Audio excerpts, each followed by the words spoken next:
All right, and we are back here on the GSMC Football Podcast. And for the third part of the show, we are now going to get into talking about week one. Just some takeaways. That's all we've been talking about is week one, but just, kind of some reactions to week one, some takeaways, things like that. So, one of the main things is quarterbacks, because there were quarterbacks that just did not play well in week one. And on one hand, it is week one, but on the other hand, it just might mean, these guys might not be good, and they might not be starting for that much longer for their respective teams. So I did talk about the Giants a lot the other day when I went on my rant. And I'm going to talk about them a little bit in the next segment when I talk about what Lawrence Taylor had to say about their performance on Sunday. But when it comes to the Giants and Daniel Jones, if Daniel Jones does not play well against the Commanders, I think the Giants have to pull the plug. And I said that already. I'm saying it again. They have to pull the plug and do something else. Because I understand he's just coming back from an injury too.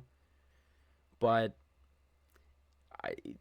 the way it went down on Sunday, some of that didn't really have to do with his injury.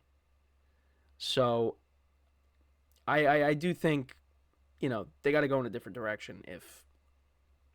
That was already going to happen, but it's going to happen a lot sooner, I think, especially if you don't beat a team that they always beat, and that's Washington. So there's that, but we'll get into that more in the next segment once again. The Cleveland Browns. It was a rough week for them. Deshaun Watson did not play well at all. Had a couple of interceptions. It was not good against the Cowboys. And that's a team that, is going to make the playoffs, in my opinion, as well.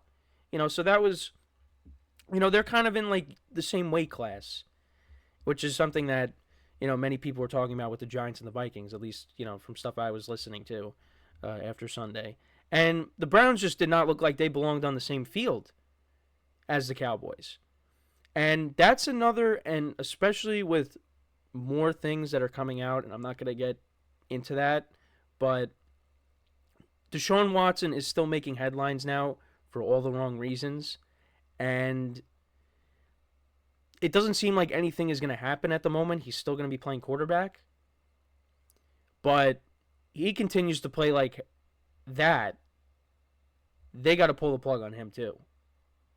And they got to go in a different direction somehow. You're going to have to eat that money because that was a bad performance by him as well. And this is a team with the Browns that can make the playoffs. The Giants, I already didn't expect them to make the playoffs. Now I expect them to win even less games than I originally had them at. Just off of week one. The Browns, they have a good team. They have a good defense. They have playmakers on offense. They could salvage their season.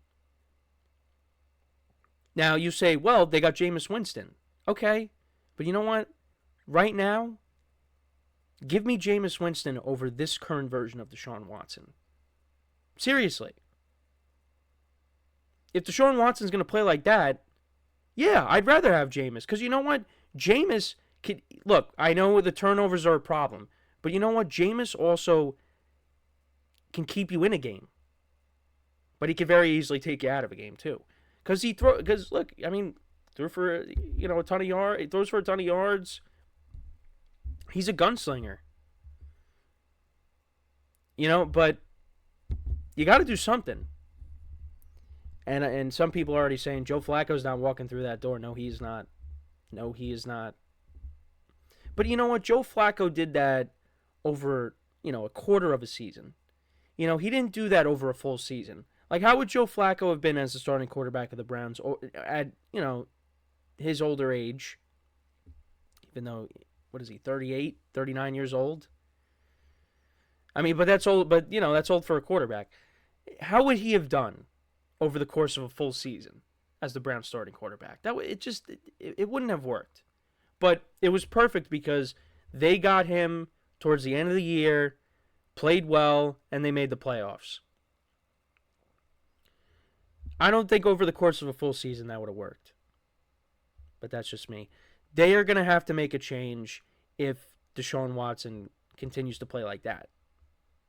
Because this team has the talent. This team can be a playoff team. There's people that think this team can make it to the Super Bowl. Now you're probably saying, yeah, Browns fans. No, there are definitely individuals out there that had the Browns going to the Super Bowl. So, I don't know. But I said it, Deshaun Watson, you're not going to see that player from Houston. That player is long gone. Can he still have good games here or there? Yeah, I think so. But then you're going to have games like this on Sunday. And now they're playing Jacksonville, and they're upset because, of how the game went down in Miami. They had that. Now it's their home opener. Browns got to go there. Yeah, they could be looking at 0-2 right now. And I even picked the Browns on Sunday, too. So, yeah, not looking good there. And then the Panthers, oh boy. It's the way that game went. Like, I know the Saints swept the Panthers last year, but this was really bad. 47-10. Bryce Young went 13 of 30 for 161, no touchdowns, 2 interceptions. Not good. Not good. I would have my hand on that panic button. Well, when it comes to Bryce Young. When it comes to the Panthers, we already knew the Panthers weren't going to be very good. And then on top of that, Derek Brown, their best player on defense, he's out for the year. Already this Panthers season, we just got things started, and it's way over. But if Bryce Young continues to play like that, the Panthers are going to be looking for a new quarterback, and it's not good. They brought Dave Canales in to fix Bryce Young because of what he did with Baker Mayfield. And then you see what Baker did the other day against the Commanders, albeit against a bad defense. And you're thinking, maybe Baker is just, maybe Baker doesn't need Canales, but we'll see. Again, it could be some overreaction there. But it's only week 1. Like, you look at the rookie quarterbacks. Caleb Williams didn't play well. The team still won. Bo Nix didn't play well. Jaden Daniels, showed flashes. We got to see how these guys look more into the season. Caleb Williams, the Bears won because of special teams and their defense. Caleb Williams only threw for 93 yards. But you know what?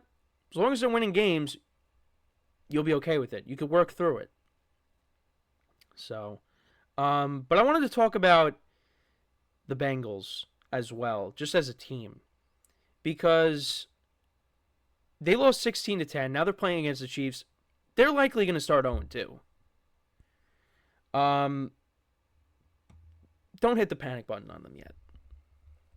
Because this is what they do. They start off the season slow, but then they're a team that gets hot as we progress through the season. It's just how they lost in week 1. You lose to a Patriots team that is rebuilding. They don't have a lot of playmakers on offense. Rookie head coach. The Bengals are a team that has made it to multiple AFC championship games in recent years. The Bengals should have won on Sunday. Now, they got shut out in the first half. That shouldn't have been the case because Tanner Hudson, I don't know what happened on that play. He has a walk-in touchdown and he bobbles the ball and the Patriots end up recovering. Kyle Duggar ends up recovering. So that's points taken off the board. I think they also had another touchdown that got called back because of a penalty. It was not a good game for the Bengals.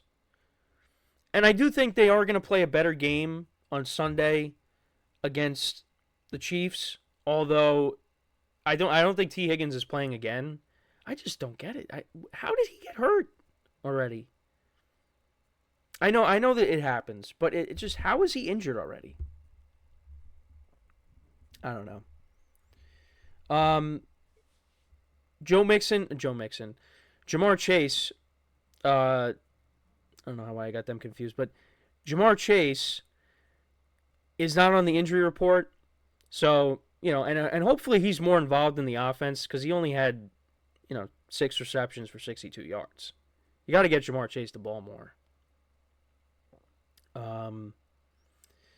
So we'll see how it goes against the Chiefs, but that's going to be a tough game, and especially I know Burrow owns the Chiefs in the regular season. Well, Burrow kind of owns the Chiefs in general, other than the most recent matchup they had against each other when Burrow was playing. The Chiefs Super Bowl from a couple of years ago now. The year before last year. But, the Bengals struggle early on in the season, and you're seeing that again. And I think that's going to continue. Like I said, I think they will play a better game than they did on Sunday, but I don't think that's going to be good enough for a win. We'll talk about that game more tomorrow. That's going to be one of the games I'm going to headline on tomorrow's show. But yeah, don't panic on the Bengals. I still have confidence in them. They're going to figure it out. But yeah, I mean that's just some takeaways. A lot of quarterback stuff. Also, update on Jordan Love. I think I said this already, but he's week to week. He could be back. He could maybe be back in week 3. But, you also want to make sure that he's good. You don't want to rush him back and then he gets hurt again.